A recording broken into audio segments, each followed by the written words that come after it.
Shooting 360s. I loathe it with a passion. I have my 5D, I have my backup 6D for that, my trusty 10mm 2.8, a massive lens, prime.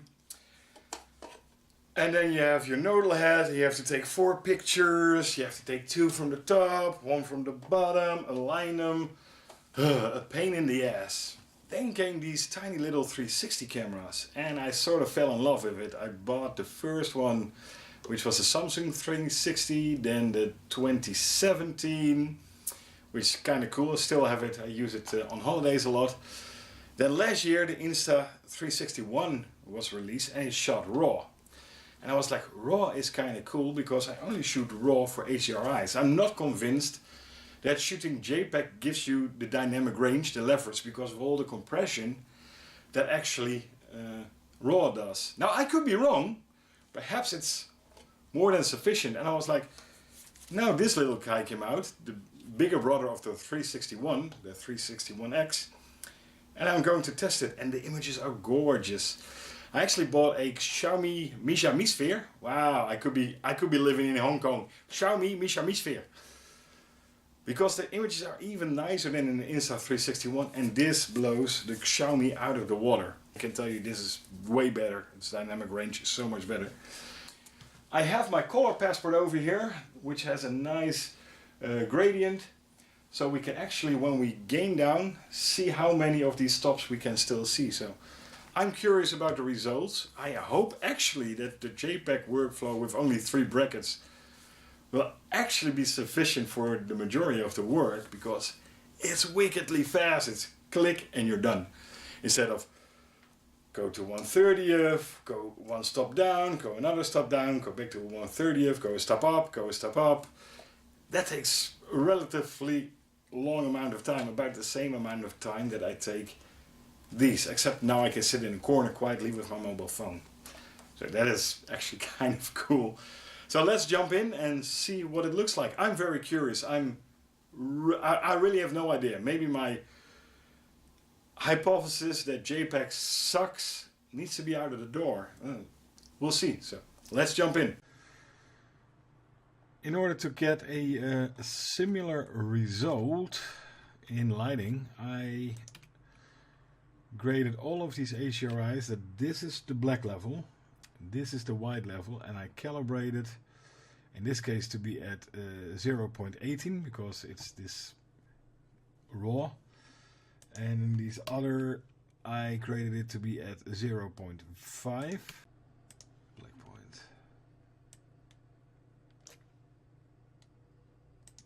white point, that should be a white point.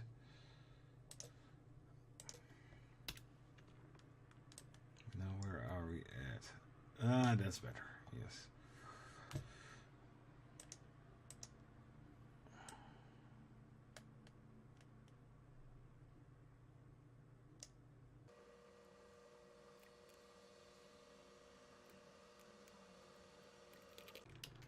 So I'm going to render these out. That is the raw, a lot of detail. That is the manual JPEG. Not as much detail as you see here, already starting to blow out, which is kind of interesting. Let's set that region again. Let's set Control click. Yeah, it's perfectly exposed for the grays. And then this one, which is really, really bright, which is the in-camera. So I set up this scene in Blender with a lot of balls with different reflectivity, and I'm now currently exposing my balls properly. And with that I mean exposing my balls without getting an arrest warrant, which happened to me before. What I'm doing here is I'm using false color to dial in the exposure on this ball. Now this ball has a material on it that is what we call a mid-gray. So basically you take your base color and you set it to 0.18. That is for the filmic color space that we will be rendering in. Then I will enable false color. This is sRGB, that is what you will be seeing. And when we're comping, we're actually using that CM value. And the CM is the color management value. So that is what you see in your comp. The R value should be around 0.18 in this case, because that is the actual render layer that we will be doing in Filmic space. And there 0.18 is mid-gray. And on your sRGB, mid-gray, because it's an 8-bit format, is at 0.5. The way that I actually expose it, I'm not going to dial this exposure because it's all about the HDRi. The more gray this ball is, the more it's exposed for the mid-gray. And this is all about our HDRi. So I go to the world settings and I will dial in here the strength of our world to get the most amount of gray on my ball. That sounds so weird. And I found that I have the most amount at 0.18, 1.8, sorry, 1.8. So I will be rendering at 1.8. And I will do this step for the JPEG HDR as well. Okay, ladies and gentlemen, the results from the jury are in. And it's basically what we expected. RAW has a lot more light levels to work with. The dynamic range is higher, but it's not really significant in a normal setup, to be honest. This is my RAW image. Let's make it larger.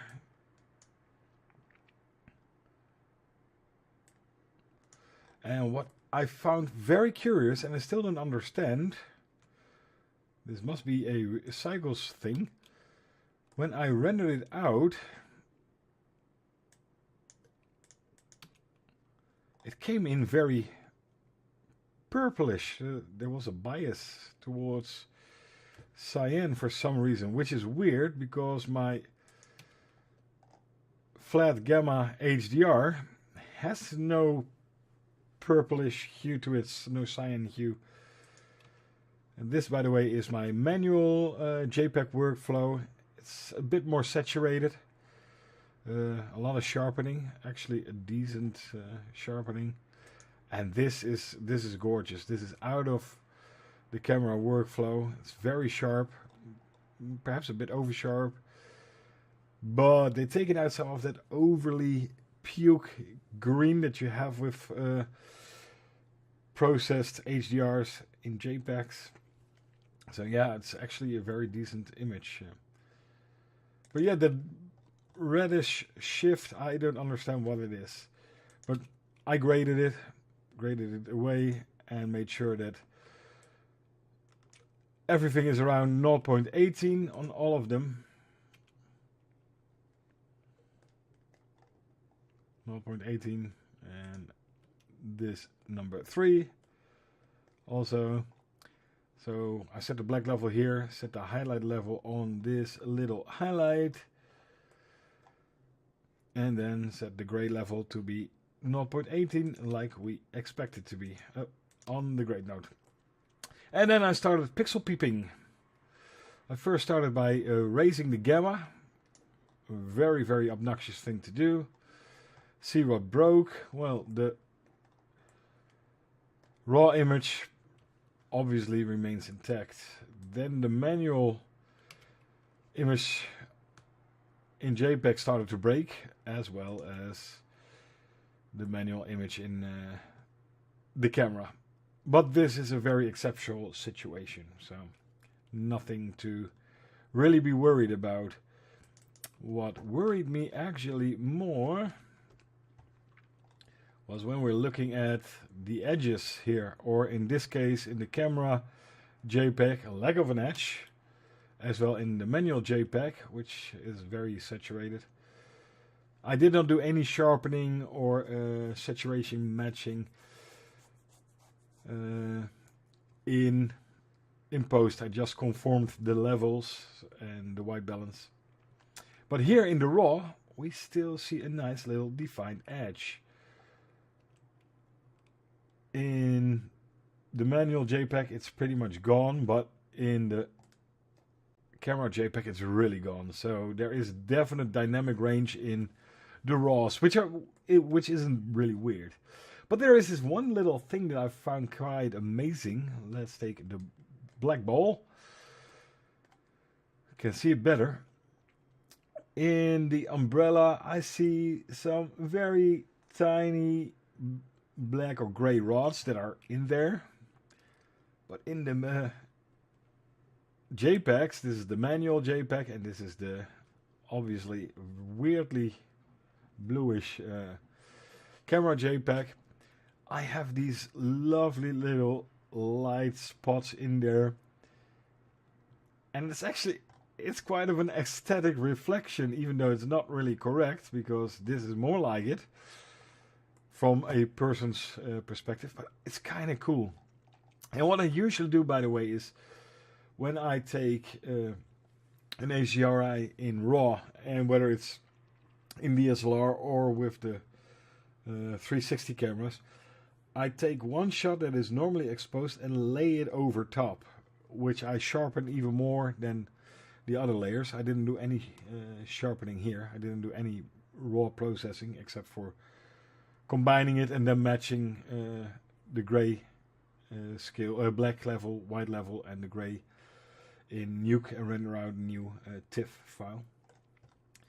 So yeah, if you overlay something, then you get more of that detail. But yeah, that's something that I noticed. It's even more interesting when you start to slam the gamma, and then you really start to see weird aspects. Like, okay, here we still have the nice edges, a weird little dimple in there, and the camera processed completely eaten away. Let's look at the reflections.